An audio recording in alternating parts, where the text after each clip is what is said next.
Mr. Blair, you've been advising ministers in public and in private. Looking at all the data you can see, do you think we're going to open up on the 21st of June?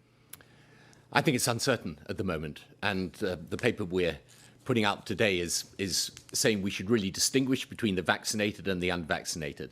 So both here at home, if we do have to adjust some of the freedoms because of the rising pressure from new variants, then it's important at least to ensure that those people who are vaccinated have the maximum freedom they can. And I think that could also be done for travel as well.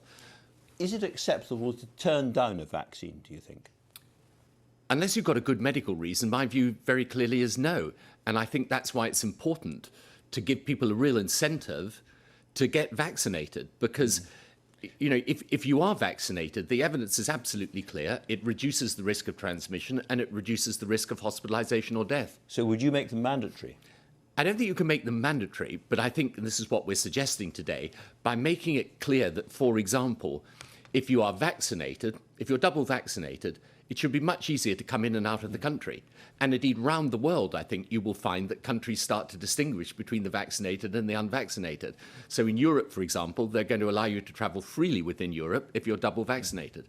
The trouble is, this does create, does it not, a two-tier society between the vaccinated and the unvaccinated. Looking at your own paper says that if you haven't been vaccinated, you won't be able to go to nightclubs and theatres and big sporting events and many other places. So you will be discriminated against. Yeah, but I think, you know, the word discrimination's got a very loaded meaning in the English language now. But really, when it comes to risk management, it's all about discrimination. So the reason we vaccinate elderly people first is they're more at risk. The reason why we ensure that people are vaccinated is because it then reduces the risk of transmission, not merely of you getting ill yourself, but of you passing on the disease. So I think since everybody's going to be able to get the vaccination, other than those, as I say, who for medical reasons can't, then I think it really is important that people get encouraged to get vaccinated.